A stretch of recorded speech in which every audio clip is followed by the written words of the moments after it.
नमस्कार, स्वागत है आप सभी का हमारे यूट्यूब चैनल पर। कैसे हो आप सभी। तो देखते हैं कि आज अर्जेंट मीटिंग हुई है किसके लिए कि EPF 95 पेंशन योजना के बारे में।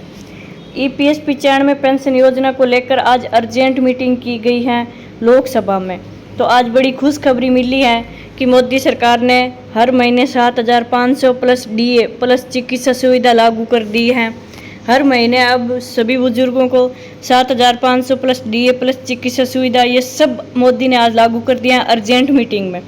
तो क्या क्या होने वाला है, क्या मंथली पैसे मिलेंगे, इस सब के बारे में अपन आगे डिटेल से बात करेंगे कि क्या पात्रता है, क्या दस्तावेज चाहिए, कैसे फॉर्म भरना है, सभी के लिए आगे बात करेंगे। इससे पहले वीडियो में आगे बढ़ने से पहले वीडियो को लाइक शेयर सब्सक्राइब जरूर करें। आगे देखते हैं कि EPF 95 पेंशन धारकों की न्यूनतम पेंशन बढ़ाने की मांग लंबे समय से संसद और सड़कों दोनों पर गूंज रही है। वर्तमान में EPS 95 स्कीम के तहत मिलने वाली ₹1000 की मासिक पेंशन इतनी कम है कि आज के दौर में इसे सम्मानजनक जीवन यापन करना लगभग असंभव हो गया है। अब महंगाई, चिकित्सा खर्चा और बुनियादी ज़रूरतों को देखते हुए पेंशन धारकों और संगठनों ने न्यूनतम पेंशन 7,500 रुपये करने की मांग की है। हाल ही में संसद में जब सरकार के इस मुद्दे पर जवाब मांगा गया तो सरकार ने स्पष्ट किया कि फिलहाल न्यूनतम पेंशन बढ़ाने को लेकर कोई प्रस्ताव विचाराधीन नहीं है। लेकिन श्रम मंत्रालय ने फैसला लेने के बाद क्या कहा कि मंत्रालय ने समिति को बताया कि EPS 95 की न्यूनतम पेंशन को बढ़ाकर 2,000 रुपये करने का प्रस्ताव 2020 में वित्त मंत्रालय को भेजा गया था, लेकिन इसे मंजूर नहीं मिली। बाद में यह प्रस्ताव 2024-25 के बजट से पहले भी चर्चा का हिस्सा बना है। इस साल से बजट से पहले EPS 95 में सेवानिवृत्त कर्मचारियों के एक प्रतिनिधिमंडल वित्त मंत्री निर्मला सीतारमण से मुलाकात की और EPS 95 पेंशन को 7,500 रुपये हर महीने बढ़ाने की अपनी मांग रखी। इस बैठक के बाद EPS 95 राष्ट्रीय आंदोलन समिति ने कहा कि वित्त मंत्री ने उन्हें आश्वासन दिया है कि सरकार उनकी मांगों पर विचार करेगी। EPF पेंशन योजना में केंद्रीय श्रम एवं रोजगार मंत्री मनसुख मांडविया ने कहा कि सरकार EPS 95 पेंशनरों की समस्याओं को सुलझाने के लिए कदम उठा रही है।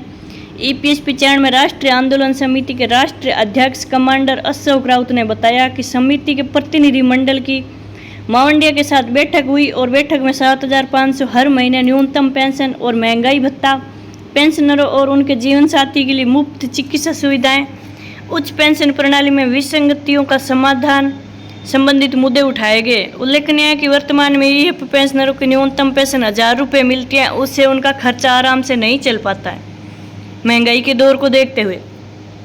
जल्द सरकार निर्णय लेने वाली है कि राउत ने देश भर के 78 लाख EPS 95 पेंशनरों की दयनीय स्थिति को पर जोर देते हुए इन समस्याओं के समाधान के लिए त्वरित और निर्णायक कदम उठाने का आग्रह किया है। उन्होंने कहा कि मांडविया ने प्रतिनिधिमंडल को आश्वासन किया कि सरकार इन समस्याओं को सुलझाने के लिए कदम उठा चुकी है और मांडविया ने समिति के दिल्ली में भूख हड़ताल आंदोलन को उनके आग्रह पर स्थगित करने की अपील करते हुए कहा कि पेंशनरों के हित में जल्द निर्णय लिए ताकि सभी को लाभ और समाधान मिल सके। अब इस बैठक में केंद्रीय भविष्य निधि आयुक्त रमेश कृष्ण मूर्ति, संयुक्त श्रम सचिव आलोक मिश्रा, अतिरिक्त CPFC चंद्रमौली चक्रवर्ती और अन्य वरिष्ठ अधिकारी उपस्थित रहे।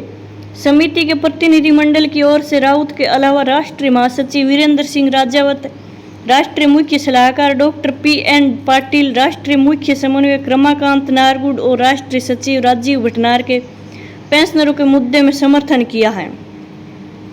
अब सरकार क्या कह रही है कि दूसरी ओर सरकार ने कहा कि कर्मचारी भविष्य निधि संगठन से जुड़े उन कर्मचारियों को बढ़ाकर पेंशन देने से संबंधित उच्चतम न्यायालय के फैसले से कानूनी, वित्तीय, भविष्य के लेखे जोखे और क्रियान्वयन संबंधी मामले जुड़े हैं।